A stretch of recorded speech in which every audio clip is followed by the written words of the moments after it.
यही समय है, वृद्धावस्था और मृत्यु से, दुर्गति से अपने को बचा लो। बढ़िया समय है। जरा मरण मोक्षाय,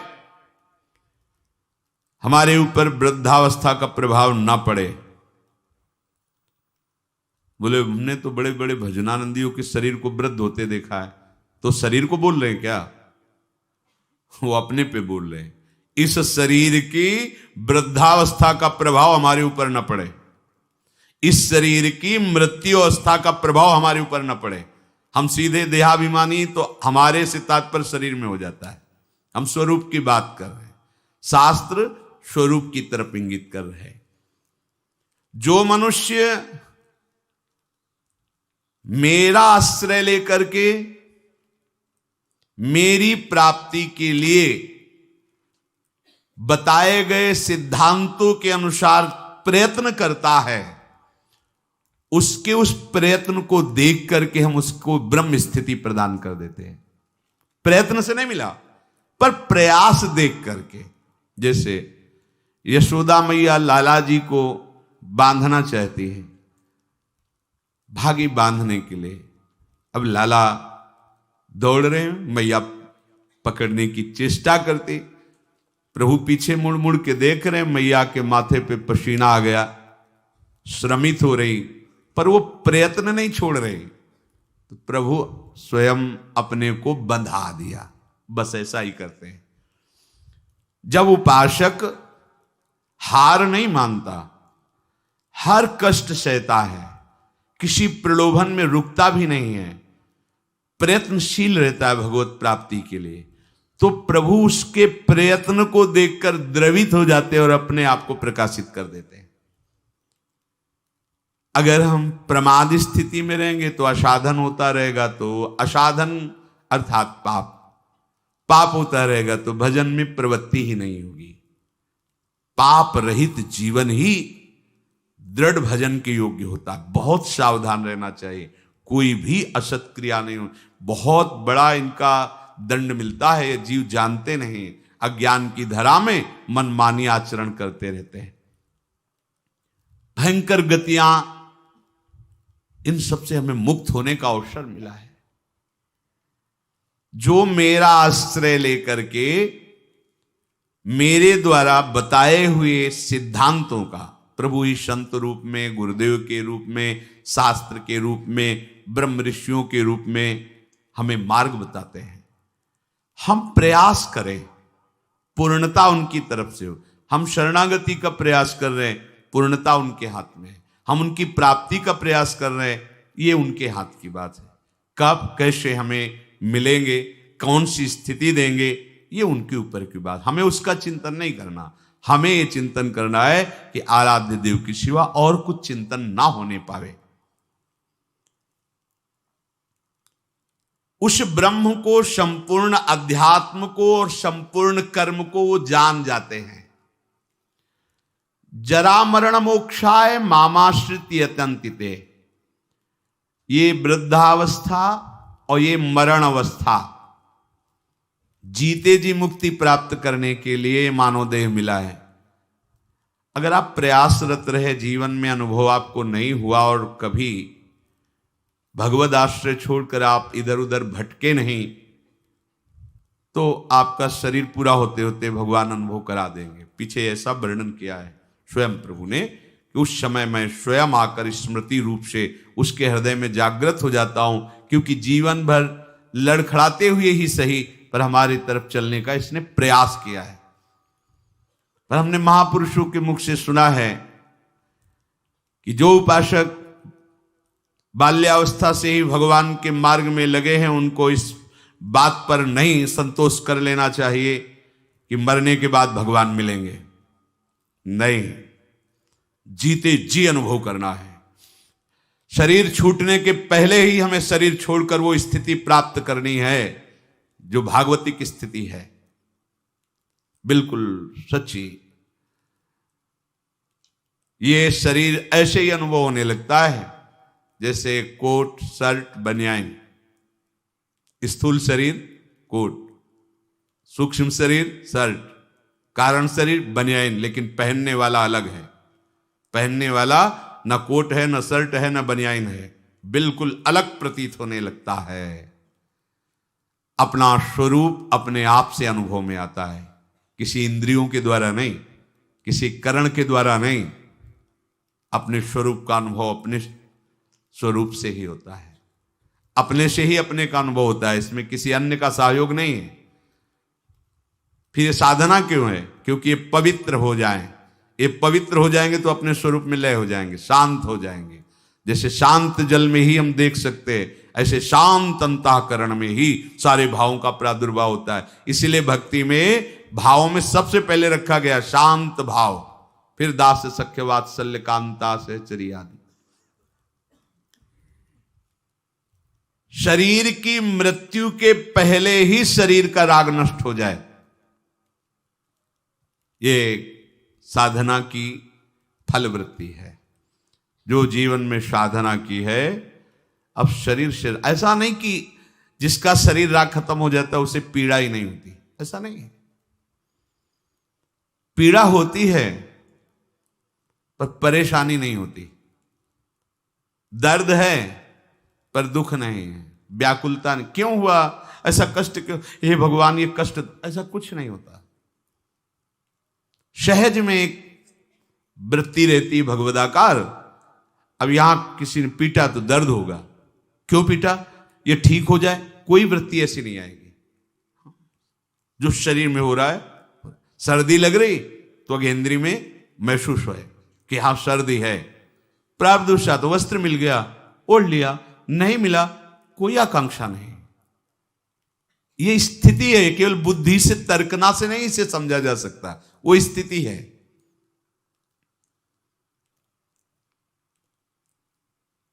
तात्पर्य यह हुआ कि इस मनुष्य शरीर से वृद्धावस्था आने के पहले और मृत्यु अवस्था आने के पहले भगवत प्राप्ति कर लो।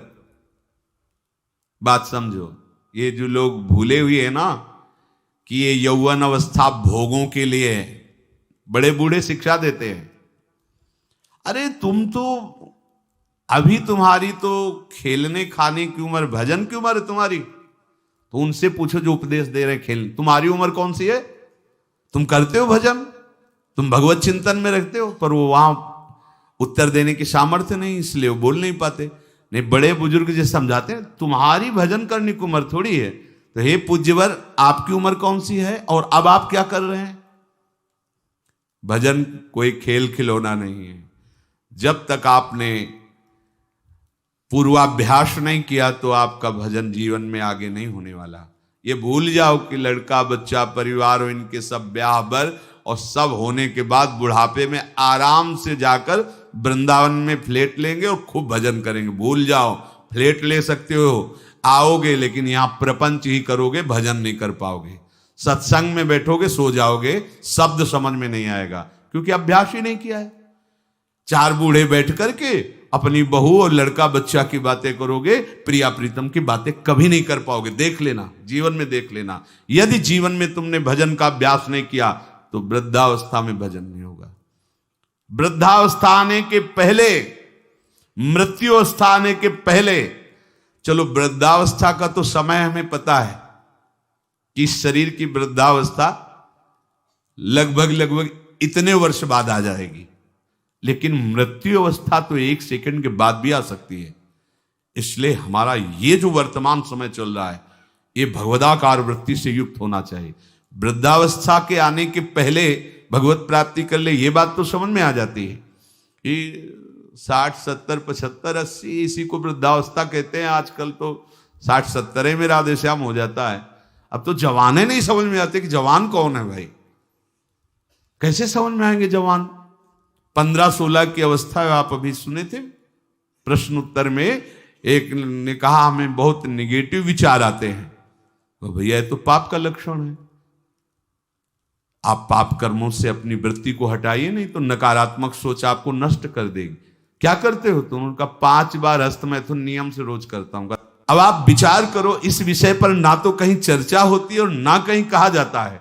छोटे छोटे बच्चे ऐसी निकृष्ट आदत को प्राप्त हो गए, अब ये जवान होंगे, अब इनमें भगवदानंद की आकांक्षा जागृत होगी, ये कहीं सतमार्ग जान पाएंगे? कदापि नहीं। जीवन ही नष्ट कर दिया। शास्त्रीय सिद्धांत है, गुरुकुलों में इसीलिए बच्चों को रखा जाता था, चाहे राजा के हो चाहे प्रजा के हो। ब्रह्म ऋषियों के शासन में 20-25 वर्ष तक ब्रह्मचारी रहे। वृत्ति निवृत्ति मार्ग पर तो वैरागी बन गए, प्रवृत्ति मार्ग पर तो गृहस्थ में गए। कुछ समय तक गृहस्थ में रहने के बाद स्वतः पूर्वाभ्यास ब्रह्मचर्य का उनका जागृत हो जाता और वो चौथी अवस्था तक भगवत साक्षात्कार कर ही लेते, क्योंकि नींव बड़ी मजबूत थी। अब छोटे छोटे बच्चे स्मार्ट मोबाइल, आचरण, गंदे दृश्य देख देख करके गंदे कर लेना, कैसे उनके अंदर ये बात आएगी कि वृद्धावस्था पहले भगवत प्राप्ति कर लें? जरूरत ही नहीं भगवत प्राप्ति की, उनको आकांक्षा ही नहीं, जानते ही नहीं भगवत प्राप्ति क्या है, क्यों करना चाहिए। वो बस वो चाहते हैं, जो दृश्य देखते हैं वही करना चाहते हैं, जो सुनते हैं, जो बोलते हैं वही चिंतन होता। जीवन एकदम नरक बन जाता है। भगवत प्राप्ति की आकांक्षा उसके हृदय में होती है। ध्यान से सुनना। पर नारी पर पुरुष त्याग कर, सेवन करो शुद्ध गृह धर्म, निज पर धर्म नाश के साधन, करो कभी भी नहीं कुकर्म।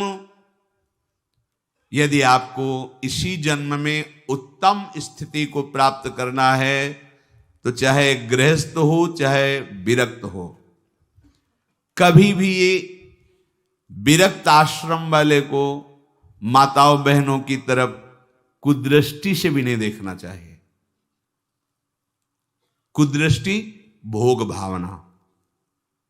जननी सम जानहि पर नारी, धन पराय विस्ते विष भारी, जिन्हि राम तुम प्राण प्यारे, तिनके मन शुभ सदन तुम्हारे। मातृवत पवित्र भाव। अपने को तो श्री जी की सखिया है, जैसे ललिता, विशाखा, चंपक, चित्रा, तुंग, विद्या, रंग देवी, इंद्रलेखा और सखी सुदेवी, सकल यूथ हित सेवी। ऐसे ही चराचर की जितनी शरीर में भावना हम पवित्र कर पाएंगे उतने दोष हमारा नष्ट हो जाएगा। ये जितनी स्त्री शरीरधारी, ये सब मेरी प्यारी जी की लाडली सहचरिया है। इनके चरणों में प्रणाम। बस जो चाहे आपन कल्याणा, सुजस सुमत सुगत शुभ नाना, सो परनार लीलार गोसाई, तजौ चौथ के चंद की नाई। विरक्त उपासक को माताओं बहनों से आंख मिलाकर कभी बात नहीं करनी चाहिए। उनके मुख की तरफ, उनके चरणों की तरफ देखो, चाहे बच्ची हो, चाहे यौवन अवस्था, चाहे वृद्धावस्था की हो।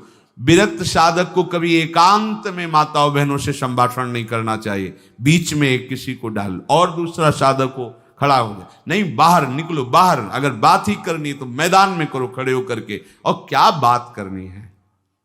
हम भगवत प्राप्ति के मार्ग में चले, हमें क्या बात करनी है? बहुत सावधान रहना चाहिए। गृहस्थ धर्म के उपासक को यदि ब्याह हो गया है तो अपनी पत्नी से वो भी धर्मानुकूल, पशुवत व्यवहार नहीं। और पर स्त्री की तरफ तो दृष्टि ही ना करे भोग वृत्ति की। अगर की तो सारे सुकृत नष्ट हो जाएंगे, चाहे वो स्त्री शरीर चाहे वो पुरुष शरीर हो। इसलिए पर नारी पर पुरुष त्याग कर। पर ये सत्संग जिनके कानों में नहीं पहुंचता है, शास्त्र स्वाध्याय नहीं करते हैं, वो इसे मनोरंजन समझने लगे, इसे धर्म नहीं समझते, वो इसे मनोरंजन समझ। क्या इसमें बिगड़ जाता है? जो शास्त्र हैं उनका स्वाध्याय कभी करते नहीं। अब उनको जो समय मिलता है तो नौटंकी नाटक सिनेमा देखते हैं जिनमें यही सब की पुष्टता होती है, इसी की बाहुल्यता होती है, वही दृश्य देखते हैं। ना तो कभी भगवत प्रेमी महात्माओं की चरण रज में बैठ करके सत्संग सुना, ना शास्त्र स्वाध्याय किया, तो मनमानी आचरण बढ़ते रहते। कैसे भगवत प्राप्ति की बात आएगी कि जरा मरण मोक्षाय। अगर गृहस्थ धर्म में है तो शुद्ध कर्म करे, जो उसके शास्त्र अनुकूल वर्णन किए गए, वो भी सत्संग से ही पता चलेगा शुद्ध कर्म क्या है, अशुद्ध कर्म क्या है। जो दूसरे के धर्म का नाश करता है, कुकर्म करता है, वो कभी साधन मार्ग पर कैसे चलने की सोच सकता है? अगर कहीं उनके अंदर थोड़ी श्रद्धा भी बनती है तो भूत प्रेत की पूजा करता करता जो तामस व्यवहार, अंडे मांस शराब उड़ाता चोरी का करता व्यापार, रखता मन में वैर द्वेष मद, करता जो हिंसा व्यभिचार, होता घोर प्रेत वो पाता असहनीय यातना अपार। जरा मरण मोक्षाए नहीं, वो प्रेत बनेगा। प्रेत योनि किसको प्राप्त होती है? तो बोले जो भूत प्रेतों की पूजा करते हैं, जो अंडा मांस शराब ये सब खाते पीते हैं, दूसरे के धन को जो चोरी करते हैं, मन में वैर द्वेष अहंकार रख करके जो हिंसा करते हैं और पर स्त्री से जो व्यभिचार करते हैं, वो घोर प्रेत योनि को प्राप्त होता है। इसका प्रमाण धुंधकारी है, पढ़ के भागवत में देख लेना। प्रेत योनि को प्राप्त होता है। ऐसे प्रेत स्वभाव वाले कैसे जरा मरण मोक्षाय के मार्ग का अवलंबन लेंगे? इसलिए तामस वस्तु नशीली, जूठन से रखो परहेज विराग, माता पिता देवता गुरु का, गुरुजन का न करो अपमान, सुख पहुंचाओ सबको संतत, मन में रख श्रद्धा सम्मान। कोई भी नशा भगवत प्राप्ति के मार्ग में चलने वाले उपासक को नहीं करना चाहिए। बैठा लो। आजकल ये भी बहुत सूक्ष्मता से साधन मार्ग वालों को गिराने के लिए प्रवेश कर गया है कि थोड़ी सी भांग खा लो, बस भगवदानंद में डूब जाओगे, या एक दो चिलम फूंक लो, या अमुक अमुक अमुक। हम प्रणाम करते हैं, जो ऐसा करते हैं सिद्ध महापुरुष होंगे, उनको हम प्रणाम करते हैं, पर अपने कच्चे साधकों के लिए या भगवत प्राप्ति के लक्ष्य वालों के लिए हमें कहीं शास्त्र में आज तक नहीं लिखा, कहीं ऐसा नहीं मिला। कुछ लोग उदाहरण देते हैं कि भगवान शंकर भी भांग खाते हैं। भगवान शंकर भांग खाते नहीं, पीते हैं, हलाहल जहर पीते हैं। जगत की रक्षा के लिए समुद्र मंथन में निकला हुआ हलाहल जहर पिया। तुम एक धतूरे का फल खा के दिखाओ तो तुम्हें माने उनकी समानता कर सकते हो? जगत रक्षा के लिए भगवान, और यहां से नीचे उतरने नहीं दिया है। यही है नीलकंठ। तुम एक घूंट पानी आरोक के दिखाओ, एक बूंद पानी चला जाए, खोक खोक करते रहोगे। पूरा हलाहल जहर समुद्र मंथन का यह आरोक लिया है, इसलिए नीलकंठ भगवान उनको कहा गया। कहते भगवान शंकर गांजा पीते, कभी देखा चिलम उड़ाते हुए भगवान शिव को? अरे भाई समझो, उस भगवान हैं, वो जगत मंगल के लिए सब किए हैं। वो कोई ऐसा नहीं कि थोड़ा भांग खा के कैलाश। भांग का नशा कितनी मिनट रहता है? बहुत बहुत 24 घंटे, 12 घंटे 24 घंटे। शंकर सहज स्वरूप समारा, लाग समाधि अखंड अपारा। 88,000 वर्ष तक की समाधि एक बार में, 88,000 वर्ष। 88 मिनट बैठ के बिना हिले दिखाओ हमें तुम। 88 मिनट बिना हिले डुले पद्मासन लगाओ और 88 मिनट बिना हिले डुले, शरीर कांप जाएगा। महापुरुषों के सत आचरण का तो अनुकरण नहीं करते, और उनकी जो महामहिम जगत रक्षा के लिए वृत्ति, उसको बोलते भगवान शंकर नशा करते। कोई भी तामस वस्तु, नशीली वस्तु अगर स्वीकार करेंगे तो शुद्ध भजन नहीं हो पाएगा। इसलिए जो कर रहे हैं वो सिद्ध है, हम प्रणाम करते हैं। हमारा निषेध करने का कोई बल ही नहीं है। शास्त्र कह रहा है तामस वस्तु नशीली, कोई भी नशा नहीं होना चाहिए साधक के जीवन में। जूठन से रखो परहेज। गुरु की, आराध्य देव की जूठन के सिवा जीवन में किसी और की जूठन नहीं पानी चाहिए। सब सवै संत गुरुदेव हैं, व्यास या प्रतीत भगवत प्रेमी महात्माओं की जूठन के लिए तो आदेश दिया है, जूठन ले पावे सदा। जो गृहस्थ में हैं, माता पिता वयो वृद्धों को भगवान का स्वरूप मानकर उनका आदर करे। बड़ा क्रूर स्वभाव होता जा रहा है। नवयुवक जन है, अपने वृद्ध माता पिता को कटु वचन बोलते हैं, यहां तक कि उनके ऊपर हाथ भी छोड़ देते, मारने पीटने तक पर। सोचो तुम्हारी गति क्या होगी। जो भगवत स्वरूप माता पिता जिनकी चरण आराधना करने पर भगवान की प्राप्ति हो जाती। पुंडरीक जी ने अपने माता पिता की आराधना की तो भगवान विट्ठल उनको दर्शन देने बिना चाहे आ गए। ऐसे पूज्यवर जो हमारे गुरुजन हैं माता पिता, यदि हम उनका अपमान करेंगे, उनको गाली देंगे, तो हम जरा मरण मोक्षाय मार्ग पर चल पाएंगे? कदापि नहीं। और सदगुरुदेव की अवहेलना, फिर तुम्हें परमार्थ की पगडंडी मिल जाएगी? कदापि नहीं। सुख पहुंचाओ सबको संतत, मन में रख श्रद्धा सम्मान, सब में भगवत भाव कर कर सुख देने की भावना। बुरे संग का, बुरे व्यसन का, कभी न रखो मन में मोह, काम लोभ को छोड़ करो, सब जीवों पर स्वाभाविक छो। जैसे कर्म किए जीवन भर, जैसे मन में रखे विचार, अंतकाल भाव मनुज का होगा उसके ही अनुसार। बहुत सुंदर बात कह रहे हैं पूज्य भाई जी महाराज। यदि तुम बुरा संग करोगे, बुरा नशा करोगे, बुरे भाव रखोगे, काम लोभ आदि में आसक्त होकर चेष्टा करोगे, भोग वासना करोगे, तो क्या होगा? बोले जैसा जीवन तुम व्यतीत करोगे, फाइनल में तुम्हारे पास वैसा ही निर्णय आएगा। क्या? अंतिम समय वही कर्म छा जाएंगे। जो बुरे कर्म किए हैं वही छा जाएंगे। अगला, जैसे जरा सी वृत्ति मृग में लगी तो मृगाकार वृत्ति होने के कारण अगला जन्म मृग का हो गया। आपने तो कितनी जगह ममता की हुई है, कितनी जगह। क्या होगा अंतिम समय में? जरा मरण मोक्षाय के मार्ग में चलने वाले उपासक को बहुत सावधान रहना चाहिए। अंतकाल का भाव मनुज का होगा उसके अनुसार। जो जीवन में तुम कर रहे हो अंतिम में वही भाव तुम्हारे आएगा। यदि भजन कर रहे हो तो सदगति, और अगर बुरे आचरण संसार में फंसे हो तो दुर्गति। तदानुसार ही सदगति दुर्गति होगी उसे प्राप्त अनिवार्य। अतः रखो प्रतिपल ही मधुमय, भगवद स्मृति में हृदय उदार। अपने हृदय को निरंतर भगवद स्मृति में लगाए हुए ही कार्यरत रहो। अगर आप इसको भगवद स्मृति को छोड़ते हैं कि आगे हम कर लेंगे, तो आगे नहीं होने वाला। मृत्यु समय की अनुपम सेवा, मन से दूर करे संसार। हमें मृत्यु बनानी, मृत्यु को महोत्सव बनाना है। हमारा आखिरी समय होना चाहिए। तो बोले इसके लिए क्या करो? संसार का चिंतन छोड़ना होगा। संसार का चिंतन छोड़ोगे तो तुम्हारी मृत्यु महोत्सव हो जाएगी। और इस पर कोई सोच नहीं रहा।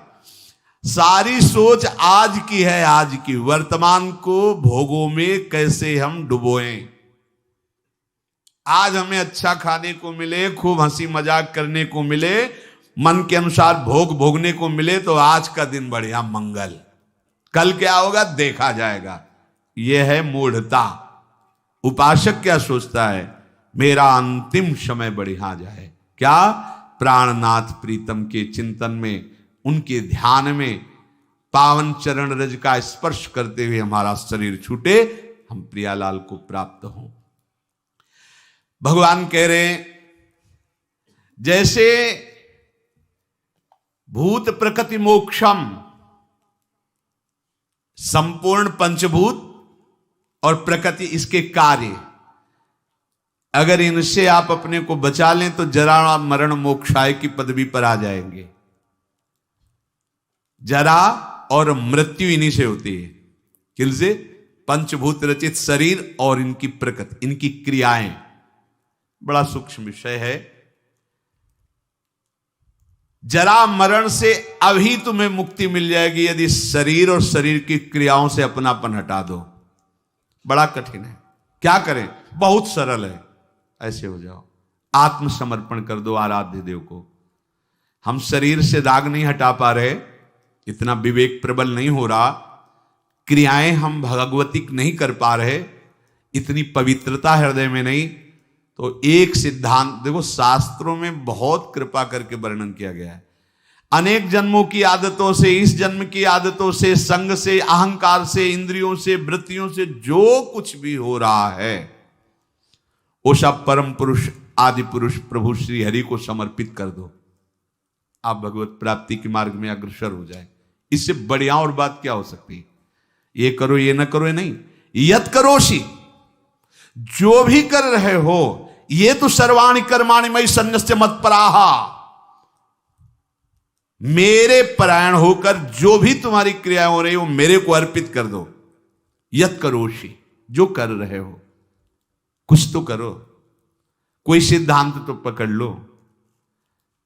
आज से नियम ले लो कि हमारा कोई भी 24 घंटे का समय भगवद अर्पित बिना हुए नहीं हम छोड़ेंगे उसे। अगर शयन में जा रहे हैं तो जागृत का पूरा हिसाब प्रभु के चरणों में दीजिए, और शयन के बाद जब जगिए तो पूरा शयन दीजिए प्रभु को। प्रभु 10 बजे सोए थे और अभी 1 बजे 2 बजे जो जगे, तो प्रभु ये समय आपके चरणों में समर्पित है। इसमें जो हम नींद में हुए या जो भी नाम जप किया, जो प्रभु आपके चरणों में। अब फिर सुबह जागृत में ये विचार करते रहो, ये क्रियाएं सब प्रभु की प्रसन्नता के लिए हो रही।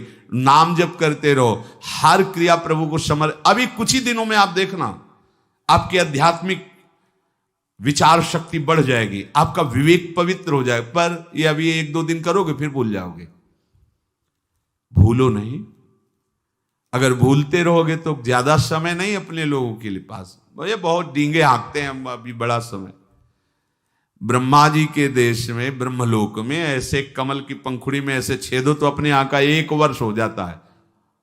अगर वो 80 बार ऐसे कर दिए तो हम गए 80 साल ही होगी वो, तो उम्र 60, 70, 80, 85 कितनी उम्र है। बहुत जल्दी तत्पर हो जाओ। पर सब कोई तत्पर नहीं होगा, सब तत्पर हैं यहाँ जगत सजाने में। अरे हम जगत सजाने के लिए नहीं आए, हम जगदीश को पाने के लिए आए। ये हृदय का चिंतन बदलो, क्योंकि ये जरा मरण स्वरूप में नहीं होते, ये शरीर में होते हैं। अब स्वरूप का परिचय ही नहीं। लोग बहुत जानकार जैसे ज्यादा बातें बनाते तो कहते भैया 3.5 हाथ के शरीर में रहते हुए कई साल हो गए? बोले 40। तो जाना तुम कौन हो भाई? हो कि 100-200 हाथ का है तो खोजने में समय लगेगा। 3.5 हाथ के शरीर में आप हैं, आप अपने को नहीं जानकारी कर पाए तो आप कितने बड़े जानकार हैं? औरों की जानकारी क्या लोगे? आप अपनी जानकारी नहीं कर पाए, 3.5 हाथ के शरीर में हो, कैसे भूल भुलावे में हो? बोले हम तो रोज अपने को देखते, शीशा में देखते हैं बढ़िया गोरे चिकले गाल और सब। ये तो प्रकृति की रचना का, पंचभूत का एक नमूना है। ये नमूना है, नमूना हमारा थोड़ी स्वरूप है। बस ये पहली सूरज गई तो जरा मरण मोक्षा है, क्योंकि जरावस्था इसी में होती है और मरण अवस्था भी इसी की होती है। प्रकृति के कार्य शरीर के साथ जब तक तदात्म रहेगा तब तक जरा मरण मोक्षाय नहीं हो पाएगा।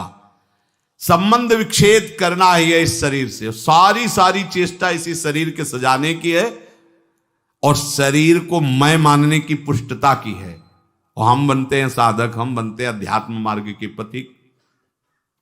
जब कोई उपासक शरीर के साथ तदात्म मैं आज तक नहीं भूल पाए, देखो ना, जब आप तिलक लगाते हैं शरीर के माथे पे लगाते हैं, अपने माथे पे लगाते हैं, वो समय आता है क्या? नहीं, एक एक बाल संभाल करके, क्योंकि मैं हूं, मैं, बस यही अंतराय है। अब ये गूढ़ बात कैसे समझ में आएगी? यहां तो बात समझने के लिए बस इतनी कि वो उपाय बताओ जिससे चेक पर चेक पास होती है। वो उपाय बताओ जिससे खूब भोग भोगने के लिए बल बढ़े और खूब भोग मिले। बस जीने की। जीते किसके लिए हो? इसका उत्तर नहीं। इसका उत्तर नहीं किसके लिए जी रहे हैं। भोगों के लिए जी रहे हैं, भोग भोग रहे हैं, जीने के लिए। बस इतना ही क्रम है मूढ़ता का। शरीर के वृद्धावस्था होने पर जब शरीराभिमानी मैं मानता रहा है, अब वो अपने को मान लेता है कि मैं वृद्ध हो गया हूं, पर वासना बहुत प्रबल हो जाती वृद्धावस्था में। पहले हमको ये भ्रम था कि ये जितने विकार हैं जवानी के हैं, इसके बाद शांत हो जाते होंगे, फिर बाद में अन्य वृद्धजनों से बात करके और शास्त्रों से पता चला कि यदि 40-45 की अवस्था, पूज्य पंडित से गया प्रसाद जी की वाणी, 40-45 वर्ष की अवस्था तक आपने अपने विकारों पर विजय प्राप्त नहीं की तो आगे और भयंकर रूप धारण कर लेंगे। और वृद्धावस्था में तो ये ज्वलंत, लोग कहते जवानी में विकार ज्वलंत होते, नहीं नहीं, वृद्धावस्था में होते, क्योंकि अब उसकी दुर्गति करवानी है ना। अंदर विकार भरे होते हैं और शरीर भोग लायक नहीं होता, बस मिटिया मिट, वो मलिन विचार उसके आगे बढ़ने नहीं देते। ये देखो कैसे जरा मरण मोक्षाय हो पाओगे। अभी से सुधार करो, आज से सुधार करो। एक आए थे हितधाम में, वो आप लोग जानते हैं उनको, उन्होंने कहा कि हम विरक्त वेश लेना चाहते हैं। दोनों पति पत्नी सब कार्य निवृत्त हैं और हाँ ठीक है, अच्छा है, चौथापन है, विरक्त भाव होकर वृंदावन बात, वो फ्लैट भी खरीद लिया। हमका ठीक है, आप ऐसा कर सकते हैं, अच्छा है, जब जागे तभी मंगल, आप जो आयु बची वृंदावन वास करते हुए भजन करो। पर हमारे यहाँ पर सिद्धांत है कि रज के पात्र में पाया जाता है और कोशिश करे कि जमीन में ही आसन लगाकर शयन करे। बहुत संसार के तो सब भोग आप भोग ही लिए, और दोनों अलग अलग आसन पर लेटना। वो रुक गए, उनका अलग अलग आसनों पर। हम कहा हाँ, ये विरक्त होने पर तो फिर यही होगा ना, मतलब अलग अलग आसनों पर। तो उन्होंने स्पष्ट कहा कि इनको फिर नींद नहीं आएगी तो हम विरक्ति नहीं ले पाएंगे, और नहीं ली। और वो वृंदावन से, ये आप क्या समझते हो, बुढ़ापा में जीवन में भजन नहीं किया तो बुढ़ापा में आके तुम ऐसे नहीं। बहुत विचित्र राग है, माया का ऐसा राग नहीं है। जो ये मैं मानता है कि शरीर मैं हूं, शरीर पे मेरापन टिका हुआ है, तो जन्म मृत्यु जरा व्याधि दुख दोषानुदर्शनम वो नहीं कर पाएगा। जन्म मृत्यु जरा व्याधि दुख दोष ये नहीं देख पाएगा वो शरीर के। जन्म मृत्यु जरा व्याधि दुख रूप दोषों को देखना विवेकवानों का कार्य है। ये शरीर में बिल्कुल ममता नहीं रह जाती जब आप भगवत प्राप्ति का लक्ष्य करोगे। भगवत प्राप्ति का क्या, हमें लगता है अगर विशेष कोई कामना अपना जोर दे दे तो शरीर का प्यार खत्म हो जाता है। कोई कामना विशेष जोर दे दे, अपने स्वरूप में आ जाए कामना, तो फिर उसे कुछ याद नहीं रहता, मरना मंजूर है, लेकिन वो अपने लक्ष्य पर आगे बढ़ जाएगा। फिर भगवत प्राप्ति की कामना और शरीर का राग बना रहे, कैसे हो सकता है? इसका मतलब है अभी भगवत प्राप्ति की जलन नहीं हुई हृदय में, भगवत प्राप्ति की लालसा नहीं हुई। ये मैं मेरापन से मुक्त हो गए तो जरा मरण से मुक्त हो गए, क्योंकि शरीर के साथ माना हुआ संबंध बड़ा कठिन है त्यागना। तो इसे क्या करें, कैसे संबंध का त्यागे? हम नया संबंध बनाओ। क्या नया संबंध?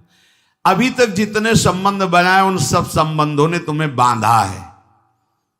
भगवान कपिल देव जी कहते हैं कि ये आसक्ति ही जगत के बंधन का कारण हुई, और हे मां, अगर यही आसक्ति भगवत प्रेमी महात्माओं से हो जाए तो मोक्ष का खुला हुआ द्वार है। हमें संबंधों ने ही बांधा है, शरीर संबंध, शरीर संबंधी भोग, शरीर संबंधी रिश्ते नाते। अब हम एक संबंध और प्रकट करते हैं, अपने आत्मस्वरूप गुरुदेव का। मन वचन कर्म से हम आचार्य और गुरुदेव की शरण में होते हैं। अब ये जीवन यंत्रवत वैसे ही चलेगा जैसा आदेश होगा, खत्म खेल। देह भाव कब नष्ट हो गया आपको पता नहीं चलेगा।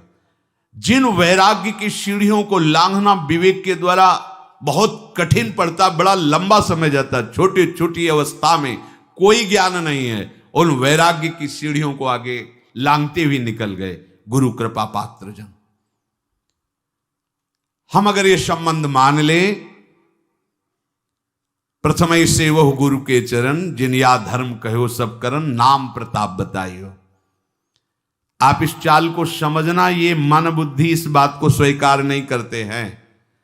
एक गुरु का संबंध केवल एक व्यवहार मात्र कर लेते हैं। गुरु मानने वाले लाखों हैं, लेकिन गुरु की मानने वाले अंगुलियों में गिने जा सकते हैं।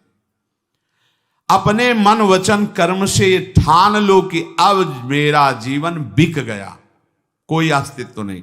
गुरु ने नाम देकर मंत्र देकर खरीद लिया है, अब वो जैसा चाहेंगे वैसा चलेगा।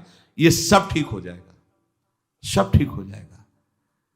जितने भी महापुरुष हुए हैं सबने गुरु महिमा का गान किया है। बिना गुरु कृपा के इस मैं और मेरापन से हटना बड़ा कठिन होता है, घूम घूम करके छाया रहता है। देख लो, यहां बैठे हो इसलिए देख सकते हो, देख लो जब से चले हो तब से अब तक मैं और मेरे के ही घेरे को नहीं पार कर पाए हो, देख लो। और जो जितना समर्पित है मैं मेरा का घेरा उतने उसका शिथिल होता चला जाता है। ये आत्मसमर्पण से सब ठीक हो जाएगा। हमारा प्रगट में शासन चाहिए, क्योंकि छवि तुम्हारे घर में विराजमान हो, कभी तुम्हें डांटी क्या? तुम्हारा जैसा मन आवे छवि के सामने करो, कर सकते हो। प्रगट में गुरु के सामने एक भी चेष्टा अगर प्रतिकूल की तो डांट पड़ जाएगी, सभा में तुम्हें गलती माननी पड़ेगी। लेकिन छवि के सामने यद्यपि वो वहीं भी विराजमान है, पर आपकी वृत्ति सुधरने के लिए छवि से काम नहीं चलेगा। प्रगट में चाहिए जो हमें दुलार भी करे और हमें शासन भी करे और हम यंत्रवत चले, बस भगवत प्राप्ति हो गई। ऐसा ना होता तो भगवान श्री कृष्णचंद्र जो नीचे बैठते हैं, संदीपनी जी ऊपर बैठते हैं। संदीपनी जी कौन है? बोले भगवान के गुरु हैं। क्या पढ़ा रहे हैं? बोले वेद पढ़ा रहे हैं। वेद कौन है? बोले भगवान के श्वासों से निकले हैं। जाकी श्वास वेद श्रुति चारी, सो हरि पढ़े ये अचरज भारी। संदीपनी जी के गुरुदेव भगवान कुछ समय के लिए विक्षिप्त का स्वांग किया, पागल जैसे। जितने शिष्य थे सब भाग खड़े हुए हैं, लवशंका फेंक रहे हैं, थूक रहे हैं, मार रहे हैं, ऐसा मनो पागल हो गए। ऐसा काफी समय तक ये उन्माद स्थिति रही उनकी। एक दिन शांत भाव में हुए तो देखा संदीपनी जी ही केवल पास में, तो उनका बेटा और सब कहां गए? बोले गुरुजी वो तो अपने घर चले गए। क्यों? क्योंकि आपकी चेष्टा ऐसी प्रतिकूल होती थी, मारना, थूकना, पेशाब फेंक देना, ऐसा। तो लोग तो सब और तुम क्यों नहीं गए? बोले गुरुजी फिर आपको भोग कौन लगाता, आपका स्नान कौन कराता? बस तो क्या हमारी प्रतिकूल चेष्टा तुम्हारे प्रति नहीं हुई? गुरुजी अब हमारा जीवन ही नहीं है, वो जीवन तो आपका जीवन है। अब जैसा आप हो तो हमें कुछ इसलिए बुरा नहीं लगा कि ना मेरा तन है, ना मेरा मन है, ना मेरा प्राण है। हमने तो आपके चरणों में समर्पित कर दिया। अब आप चाहे मारो या दुलार करो, इससे मुझे कोई मतलब नहीं, क्योंकि ये जीवन आपका है। आंसू आ गए गुरुदेव के, हृदय से लगाए। और बेटा जिस परब्रह्म की उपासना हमने की, उपासना के बल से जिसका साक्षात्कार किया, वही ब्रह्म तुम्हारा शिष्य बनेगा करके। वही संदीपनी जी ऊंचे आसन पर बैठे और जगत गुरु भगवान श्री कृष्ण हाथ जोड़े नीचे बैठे, उनकी आज्ञा का पालन कर रहे हैं। चाहे शिव विरंच सम होई, गुरु बिनु भव निधि तरे न कोई। क्यों? क्योंकि ज्ञान हो सकता है तुम्हें, चतुराई आ सकती है तुम्हें, लेकिन अहम की वृत्ति का नाश समर्पण से ही होता है। वो जब समर्पित हो गए, अब जैसे कह रहे हो वैसे हम चल रहे हैं। हम तो कुछ कर नहीं रहे, जो करवा रहे हैं, जैसे चला रहे हैं। अहम खत्म, दैन्यता तो मैं मेरापन गया। यही है बंधन का कारण, मैं और मेरा, अपना अस्तित्व, अपना अलग भाव। देह की सीमा में जब तक हम बंधे हैं तब तक महात्मा नहीं हो सकते। महात्मा का सर्वात्म भाव होता, सर्वात्म भाव। सब रूपों में मेरे आराध्य देव, या सब रूपों में मैं, ब्रह्मज्ञानी सब रूपों में मैं, भक्त सब रूपों में आराध्य देव। मामाश्रित यतन्तिते, जिसने मेरा आश्रय ले लिया, मेरे आश्रित होकर जब मैं साधन कराता हूं तो अभिमान नहीं होता। और जब उपासक स्वयं में कर्ता भाव लेकर यत्न करता है तो अभिमान छुपा पुष्ट होता रहता है। मैंने ऐसा कर लिया जिससे मुझे ऐसा अनुभव हुआ, और मैं ऐसा कर लूंगा जिससे मुझे ऐसा अनुभव होगा। ये सब अहम की धरा में होता है। और जब मेरा आश्रय ले लिया जाता है तो उसको यह अनुभव होता है कि प्रभु ने ऐसा कराया, तो यह अनुभव हुआ, प्रभु ऐसा करा लेंगे तो वो भी अनुभव हो जाएगा। उसके जीवन में सावधानी ये रहे कि आलस्य और प्रमाद ना आने लगे कि भगवान की कृपा से सब हो जाएगा तो भजन करने की जरूरत क्या है, गुरु कृपा से सब हो जाएगा, अब भजन करने की जरूरत नहीं। अच्छा चलो ठीक, तो फिर प्रमाद करके अन्य जो असाधन है वो भी करने की तुम्हारी रुचि नहीं होनी चाहिए। पक्का समझो बस इसी से हो जाएगा। पर होता क्या है, हम ये तो कह देते हैं कि भगवत कृपा से सब हो जाएगा, ये छोड़ दिया यहां और करने लगते हैं असाधन, फिर भगवत कृपा कैसे आप पर जागृत होगी। सच्ची कह रहे हैं, ये स्थिति छोटी मोटी नहीं कि आज से हम कुछ नहीं करेंगे। झांक के देख लीजिए, ये बहुत बड़ी परमहंस स्थिति है। कुछ नहीं, न शुभ ना अशुभ, न सत ना असत, ये साधारण है। कह देते कि सब भगवान की कृपा से हो जाएगा। हाँ ठीक है, बहुत बड़ी बात है ये, पर आप अब अपने शरीर और मन को प्रकृति में लगाएं, भोगों में लगाएं और फिर कृपा का आश्रय, गलत बात। इसीलिए कृपा पात्र वही है जो मन बुद्धि चित्त अहम पूरी चेष्टाएं जिनका आश्रय लिया उनमें लगा दिया जाए, उनके बल से ये लग जाएंगे। जो नित्य निरंतर प्रभु का चिंतन करता है, प्रभु का आश्रय लेकर के, तो उसका शरीराभिमान नष्ट हो जाता है, उसका कर्ता भाव नष्ट हो जाता है, स्थायी भाव उसके हृदय में आ जाता है भजन का। अभी अस्थाई है, थोड़ी देर भजन हुआ, थोड़ी देर विषय चिंतन हुआ, थोड़ी देर प्रभु अच्छे लगे, थोड़ी देर संसार अच्छा लगा। भगवद आश्रय लेकर हमारे हृदय में जो अब साधन की वृत्ति आ रही मेरे प्रभु दे रहे हैं, उनकी कृपा से हो रहा है, ऐसा मानकर पूरा प्रयत्न भजन में लगा दे तो देहाभिमान गलित हो जाता है, देह भाव रहित हो जाता है, स्थायी भजन की प्रवृत्ति जागृत हो जाती है। अगर अहम है तो साधना करने पर उसको भगवत प्राप्ति नहीं होती, क्योंकि अहम ही मूल है। शरीर और संसार में थोड़ा भी महत्व है तो अहम है, उतनी ही भगवत प्राप्ति में देरी है जितना अहम है। यह सूक्ष्म विषय है। इन बाधाओं को दूर करने के लिए आत्मसमर्पण अत्यंत आवश्यक है। संसार की स्वतंत्र सत्ता नहीं है, शरीर की स्वतंत्र सत्ता नहीं है। विचार करो, ये यंत्रवत वैसे ही माया से चल रहा है, यंत्रारूढ़ानिमम माया। तुम वैसे भी कुछ नहीं कर रहे हो, त्रिगुण माया के द्वारा हो रहा है। अब तुम ये स्वीकार कर लो कि प्रभु का मैं हूं, तो माया से त्रिगुणातीत भाव की तरफ आप बढ़ जाओगे। जो प्रभु का आश्रय लेकर के प्रभु के बल से यत्न करता है, उसका अहम गलित हो जाता है और प्रभु की कृपा से उसका साधन तीव्र हो करके वो जरा मरण मोक्षा स्थिति को प्राप्त हो जाता है। वो वृद्धावस्था और मरण अवस्था का प्रभाव जहां पड़ता है उससे ऊपर हो जाता है। कोई भी प्रभाव से दुखी या सुखी नहीं कर सकता। इसलिए भगवद आश्रय लेकर निरंतर भगवत कृपा से भजन का प्रयास करते रहो। प्रभु बड़े कृपालु हैं, प्रियाजू बड़ी कृपालु हैं। हमारा प्रयास विफल नहीं होगा, हमारा भजन का प्रयास व्यर्थ नहीं जाएगा। निश्चित इसी जन्म में हमारा देहाभिमान गलित होकर भगवत चरणारविंद का प्रेम प्राप्त होगा।